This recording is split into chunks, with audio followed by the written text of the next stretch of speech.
Honours দ্বিতীয় বর্ষ ও degree pass দ্বিতীয় বর্ষের প্রিয় শিক্ষার্থীরা, আশা করি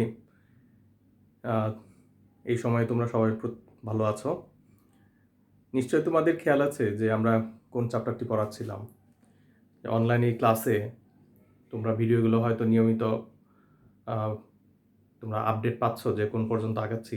তারপরে একটু খেয়াল করে দাও যে আমরা ইন্টারমিডিয়েট অ্যাকাউন্টিংয়ের তৃতীয় অধ্যায় থেকে আমরা পড়ছিলাম, অর্থাৎ ইনভেস্টমেন্ট সংক্রান্ত যে অধ্যায়টি আছে সেটি থেকে তোমাদেরকে পাঠদান কার্যক্রম আমি চালিয়ে যাচ্ছিলাম।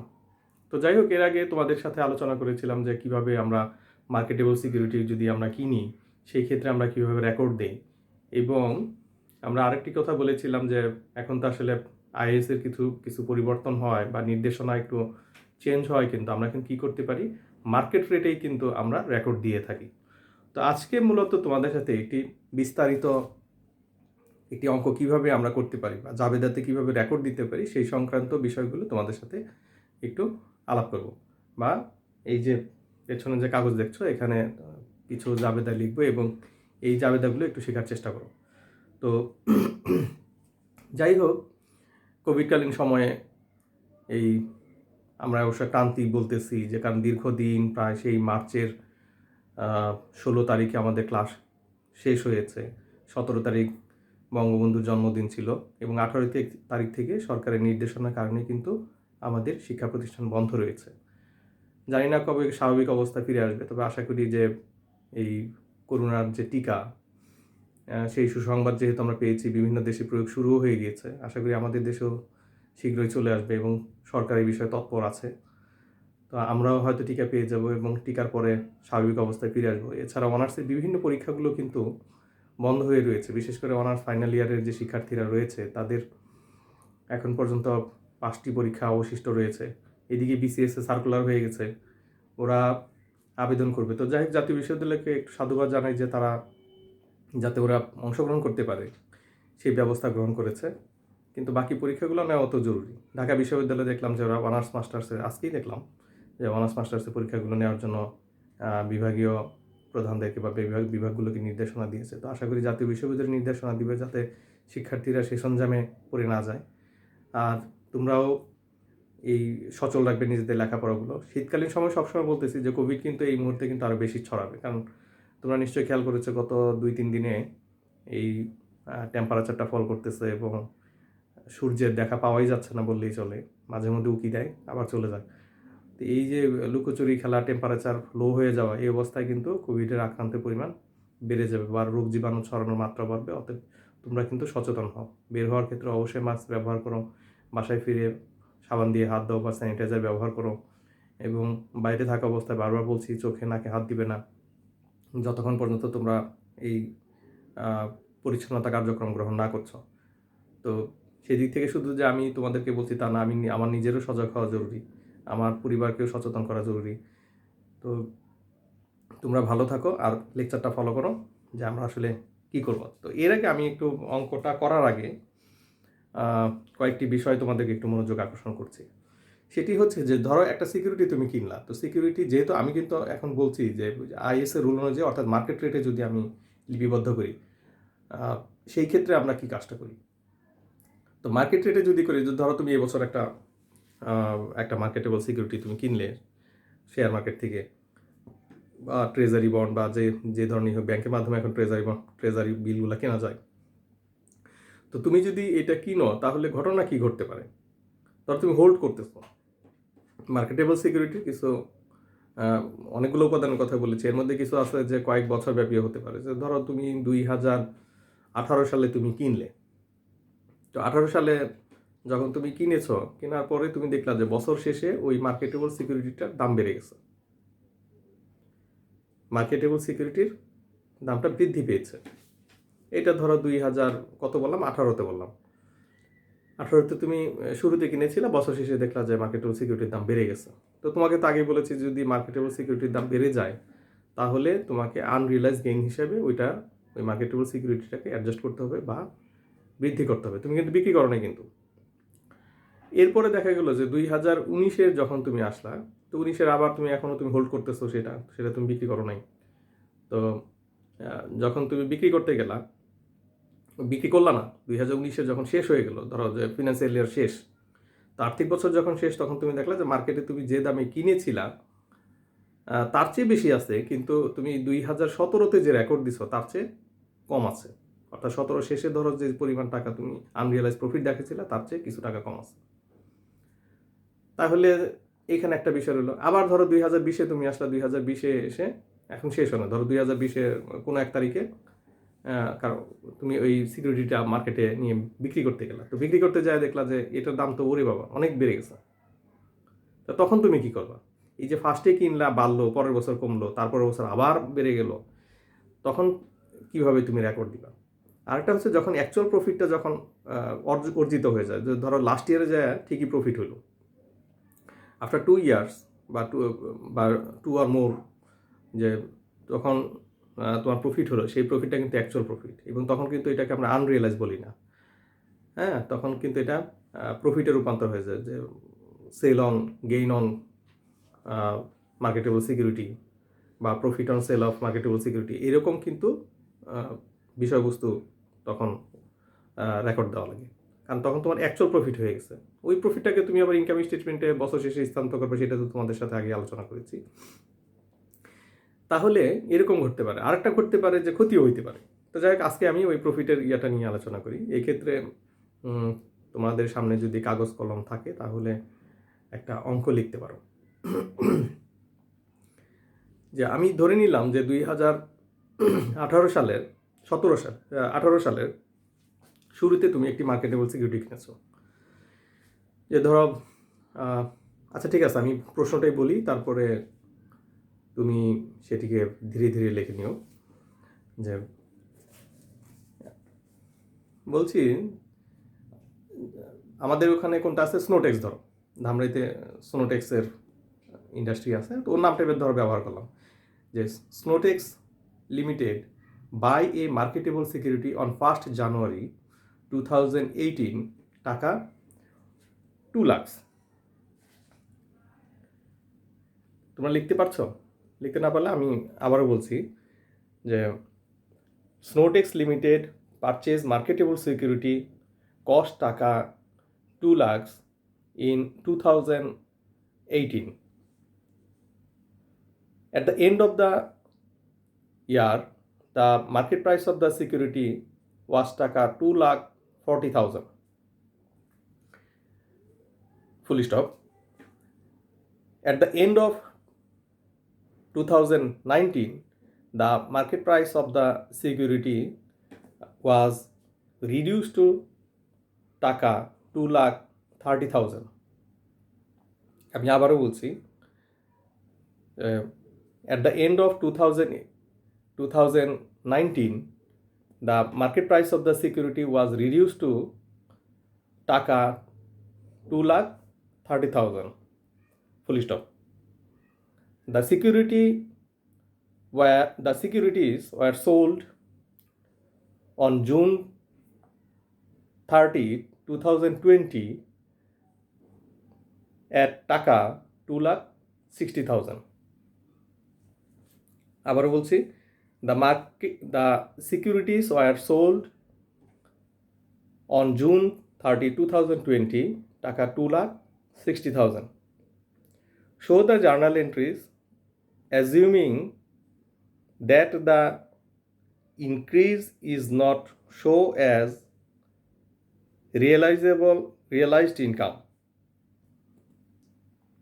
ধরো এই যে শেষের যে কথাটা বললাম, যে তুমি যদি ধরে নাও যে তোমার এটা রিয়েলাইজ হয় নাই, তো এটা বলা থাকুক আর না থাকুক, তোমাকে যদি সাধারণ জাবেদা দিতে বলে, তাও কিন্তু আমরা এই যে আইএসের সেই যে মার্কেট রেটের যে অন্তর্ভুক্ত করার যে পদ্ধতি, সেটি কিন্তু আমরা করছি, মার্কেট ভ্যালুর যে পদ্ধতি, সেই পদ্ধতি কিন্তু প্রয়োগ করছি। তো যাই হোক, যেটি কোশ্চেনটা যেটা বললাম সেটা নিয়ে একটু আলোচনা করি। যে আমরা ধরে নিলাম যে স্নোটেক্স লিমিটেড 2017 সালের কোনো একটি তারিখে, আমি তারিখ বললে তারপর 1 জানুয়ারি আমি বলে দিই, তোমাদের হিসাব করার সুবিধার্থে, যে ধরো 1 জানুয়ারি 2018 পারচেজের টাকা 2 লাখ, তো 2 লাখ টাকা দিয়ে কিনলো। আমরা প্রথমে আমাদের কাজ হচ্ছে 2 লক্ষ টাকার আমরা একটা জাবেদা দিব। 2 লক্ষ টাকা জাবেদা দিব। এই ক্ষেত্রে তোমরা কিন্তু একটু খেয়াল রেখো যে তোমরা জাবেদার কিন্তু ঘর কেটে নিও। আমি ঘর কাটছি না। তো জাবেদা ঘর কাটবে, উপরে লিখবে স্নোটেক্স লিমিটেড, তারপরে জার্নাল এন্ট্রিজ, তারপরে আমাদের যে জাবেদার যে ঘর আছে সেই ঘরের মধ্যে তারিখগুলো তোমরা যথাযথভাবে ব্যবহার করবে। তো ফার্স্ট আসতেছে যে আমরা যদি যখন ক্রয় করি, তো আমাদের প্রথম কাজ হচ্ছে ক্রয়ের জাবেদা দেওয়া।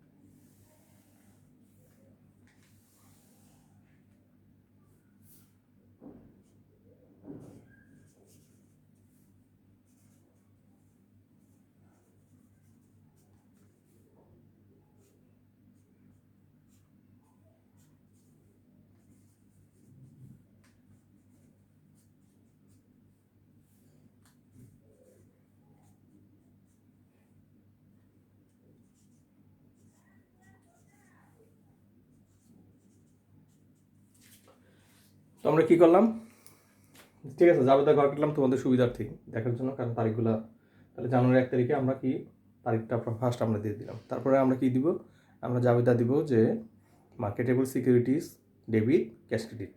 আর ব্যাখ্যা তোমরা যখন দিবে তখন আমরা যেরকম বাংলায় বলতাম যে মার্কেটেবল সিকিউরিটি নগদে ক্রয় করা হলো, এটাকে ইংরেজিতে বললে বলবা যে marketable securities purchase on cash.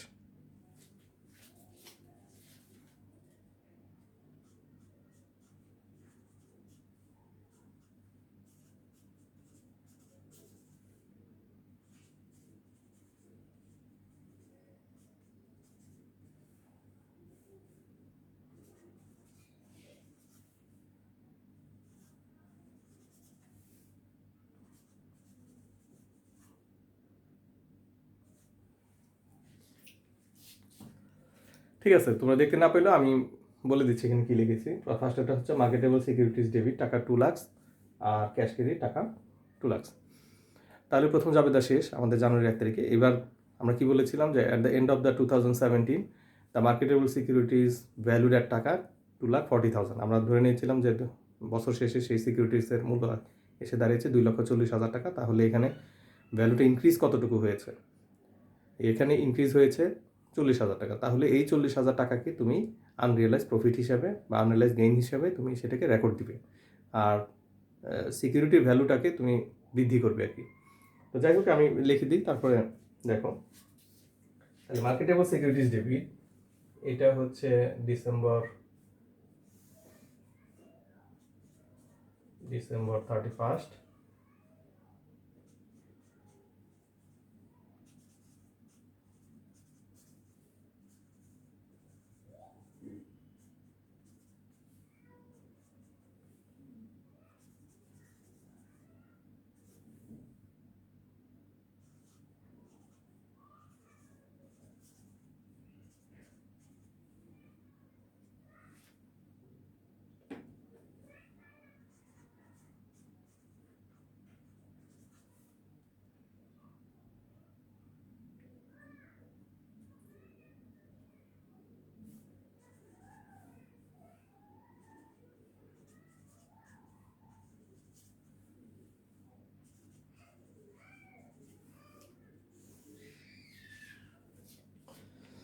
আমার মনে হয় না তোমরা এই এত ছোট হাতের লেখা এখান থেকে দেখতে পাচ্ছ। তারপরে এই জন্য মুখে বলে দিচ্ছি আমি যে মার্কেটেবল সিকিউরিটিসকে যতটুকু বৃদ্ধি পেয়েছে, কতটুকু বৃদ্ধি পেয়েছিল, 40,000 টাকা বৃদ্ধি পেয়েছিল। ওই টাকাটাকে আমি লিখলাম মার্কেটেবল সিকিউরিটিস ডেবিট টাকা 40,000। আর আমরা কিন্তু এখনও কিন্তু এটা বিক্রি করে দিইনি, অর্থাৎ আনরিয়েলাইজ অবস্থায় আছে। আনরিয়েলাইজ শব্দের অর্থ কী? আনরিয়েলাইজ শব্দের অর্থ হচ্ছে অনাদায়কৃত। হ্যাঁ, এখানে রিয়েলাইজ শব্দের অর্থ অনুধাবন এরকম না, কিন্তু এখানে অনাদায়কৃত। তাহলে এখানে লিখেছি unrealised holding gain on investment. আমরা এখানে মার্কেটেবল সিকিউরিটি কিন্তু বলি না, যে ইনভেস্টমেন্টটা করেছি সেটাকেই কিন্তু ক্রেডিট করেছি। তাহলে আনরিয়েলাইজড holding gain on investment credit কত টাকা? 40,000 টাকা।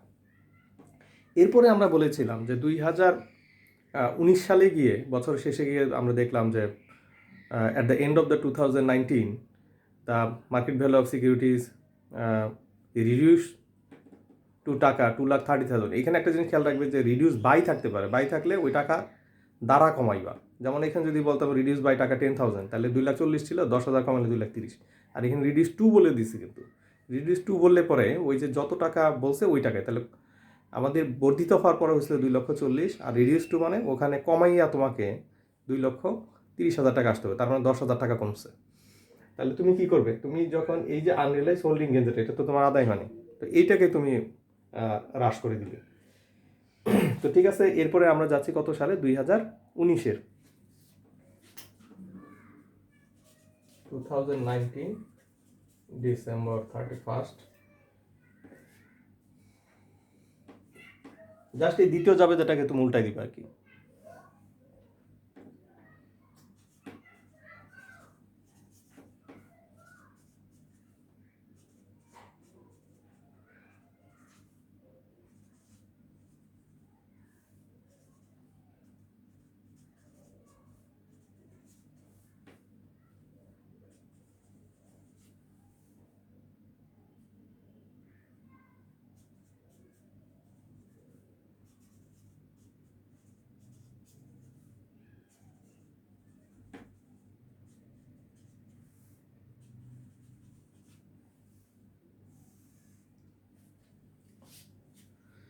তাহলে আমরা কি বলছি যে এই যে দ্বিতীয় যে জাবেদাটা লিখলাম, যদি কোনো রকম প্রাইস যদি ফল করে, রিডিউস যদি হয়, তাহলে আমরা যতটুকু টাকা হ্রাস পেয়েছে অতটুকুকেই আমরা কমিয়ে দেবো। তাহলে কতটুকু কমেছে দেখো, যে 10,000 টাকা আমি বলেছিলাম যে রিডিউস টু টাকা 2,30,000, কমাইয়া তোমাকে 2,30,000 টাকায় নিয়ে আসতে হবে, তার মানে 10,000 টাকা কমলেই হয়ে যাবে। আর এখানে লিখছে unrealised holding gain on investment debit টাকা 10,000, আর মার্কেটেবল সিকিউরিটিজ ক্রেডিট টাকা 10,000। ওই এখানে যেরকম এটাকে বাড়াই দিছিল, এখানে ওইটাকে কমাই দিলাম। ঠিক আছে, এবার আমরা 2020 সালে যে কথাটা বলেছি, যে 2020-এর আমরা ধরে নিয়েছিলাম যে জুন মাসে আমরা সেই সিকিউরিটিটাকে বিক্রি করে দিয়েছিলাম। তো কত টাকায় বিক্রি করেছিলাম নিশ্চয়ই তোমাদের খেয়াল আছে, যে কোশ্চেনে যখন বলেছিলাম যে এটা 2,30,000 টাকায়, 2,60,000 টাকা বিক্রি করা হয়েছে। তাহলে এখানে কিন্তু একটা প্রফিট কিন্তু হয়ে গেছে, অ্যাকচুয়াল প্রফিট যেটাকে আমরা বলতেছি। যে এখন কিন্তু আনরিয়েলাইজের কোনো বিষয়বস্তু কিন্তু নাই, ওই যে আনরিয়েলাইজের যে ব্যালেন্সটা আছে, সেই ব্যালেন্সটাকেও কিন্তু তোমাকে কী করতে হবে, মুছে ফেলতে হবে, কারণ এখন তোমার প্রকৃত প্রফিটই আর্ন হচ্ছে। এই কারণে তোমাকে ওই প্রকৃত বিষয়বস্তুর দিকে খেয়াল করতে হবে। আর আনরিয়েলাইজের যে ব্যালেন্সটা আছে, অর্থাৎ 30,000 টাকা, সেটাকে কিন্তু তোমার ভ্যানিশ করে দিতে হবে। তাহলে তুমি 30,000 টাকা কোথায় থেকে পেলে, এখানে যে মার্কেটেবল এই যে আনরিয়েলাইজ 40,000, আর এখানে তুমি আনরিয়েলাইজকে ডেবিট করলাম 10,000, তাহলে ব্যালেন্স আছে 30,000। এই 30,000কে কিন্তু তোমার মুছে ফেলতে হবে। তো আমরা বলেছিলাম যে 2,60,000 টাকায় আমরা সেটাকে বিক্রি করেছি। তো ঠিক আছে, এবার লাস্ট ওয়ান আমরা বিক্রিতে চলে যাচ্ছি, যে বিক্রি করলে কি হবে। তো বিক্রি করলে কী হবে, বিক্রি করলে আমরা ক্যাশ বা ব্যাংকের মাধ্যমে টাকাটা আসে। তাহলে আমরা ধরো আমি যদি ক্যাশে যদি বলি, তাহলে 2,60,000 টাকা যদি বিক্রি করি, তাহলে ক্যাশ ডেবিট 2,30,000 টাকা। আর মার্কেটেবল এই যে তোমার যেটা আছে unrealised holding gain on investment, এখানে ব্যালেন্স আছে 30,000, সেটাকে তুমি ডেবিট করবে। তাহলে কত হলো, দুইটা ডেবিট হয়ে গেলে 2,90,000 টাকা, কারণ ক্যাশ ডেবিট 2,60,000। হ্যাঁ, আর তোমার সিকিউরিটির ভ্যালু কত আছে সেটা তুমি খেয়াল করো। তো সিকিউরিটির ভ্যালু প্রথমে আমি কিনেছিলাম 2,00,000 টাকা, আর এখানে সিকিউরিটিকে বাড়াইছিলাম 40,000, তাহলে 2,40,000, এখানে আবার কমাইছি 10,000, তাহলে 2,30,000 টাকা আমার সিকিউরিটি ভ্যালু আছে। তো সিকিউরিটি ভ্যালুটাকেও এখন আমাদের কী করতে হবে, হ্রাস করতে হবে। সিকিউরিটি তো এখন থাকবে না, ক্রেডিট করে দেবো আমরা। আর বাকি যে টাকাটা থাকলো সেটাই হচ্ছে প্রফিট। তো ঠিক আছে, আবার তোমাদের বোঝার সুবিধার্থে বলছি যে তাহলে আমাদের মোট সিকিউরিটি ভ্যালু ছিল 2,30,000 টাকা ব্যালেন্স ছিল, সেটাকে আমি ক্রেডিট করে দিব। তো ফার্স্ট আসি আমি ক্যাশ পাইছি, তাই না? তাহলে ক্যাশটাকে আমরা ডেবিট করে নিই। এটা হচ্ছে 2020 জুন 30, ক্যাশ 2,60,000। আমরা আনরিয়েলাইজটাকে ডেবিট করতে বলেছি, এটাকে ভ্যানিশ করতে হবে।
ঠিক আছে, আমার লেখা শেষ।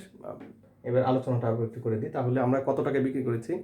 আমরা বিক্রি করেছি সেটাকে 2,60,000, তাহলে ক্যাশ ডেবিট 2,60,000, আর আনরিয়ালাইজের যে এখানে ব্যালেন্সটা আছে সেটাকে তুমি ডেবিট করে দিবে। Unrealise holding gain on investment debit 30,000, আর মার্কেটেবল সিকিউরিটিজের যে ব্যালেন্সটা আছে সেটাকে ক্রেডিট করে দিবে, সেটাকে ভ্যানিশ করবে। মার্কেটেবল সিকিউরিটিজ ক্রেডিট 2,30,000, আর অ্যাকচুয়াল প্রফিটটা কিন্তু আর্ন হয়ে গেছে।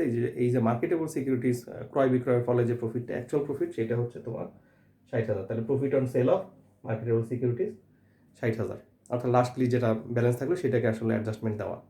তো এই হচ্ছে আমাদের এরকম মার্কেটেবল সিকিউরিটি যদি আমরা ক্রয় করি এবং তারপরে যদি হোল্ড করি এবং তারপরে যদি আমরা বিক্রয় করি, তাহলে এখানে যে লাভ ক্ষতি লাভ এই যে বিষয়গুলো সেগুলোকে কীভাবে রেকর্ড দেওয়া হয়, আশা করি আজকের এই আলোচনা এবং এই যে জাবেদার যে প্রেজেন্টেশন, এটা থেকে তোমরা সবাই উপকৃত হবে এবং বুঝবে। পাশাপাশি অবশ্যই কিন্তু তোমাদেরকে বারবার বলছি যে বিষয়টা, যে আমার লেকচারের পাশাপাশি তোমরা যদি বইগুলা খুলো, বইয়ের মধ্যেও কিন্তু পাবে। হ্যাঁ, এই আলোচনা হয়তো আমি আরও কিছু লেকচার দিব, যে এখানে এই যে সিকিউরিটিগুলোকে কীভাবে আরও যদি ক্ষতি হয় তাহলে সেই ক্ষেত্রে কীভাবে রেকর্ড দেওয়া হয়, আমরা পর্যায়ক্রমে হয়তো সামনে আরও দেখাবো। কিন্তু তোমাদের তো ভিডিওগুলো দেখতে হবে, তোমাদের ভিডিওগুলো কাজে লাগাইতে হবে নিজের কাজে। আমি দিয়ে রাখলাম আর তোমরা দেখলেই না, এটাতে কিন্তু কোনো ফায়দা হবে না। তো যাই হোক, পরবর্তী লেকচার দেওয়ার আগ পর্যন্ত সবাই তোমরা ভালো থাকবে, সুস্থ থাকবে, এই আশাবাদ ব্যক্ত করে আজকে তোমাদের কাছ থেকে আমি বিদায় নিচ্ছি। আল্লাহ।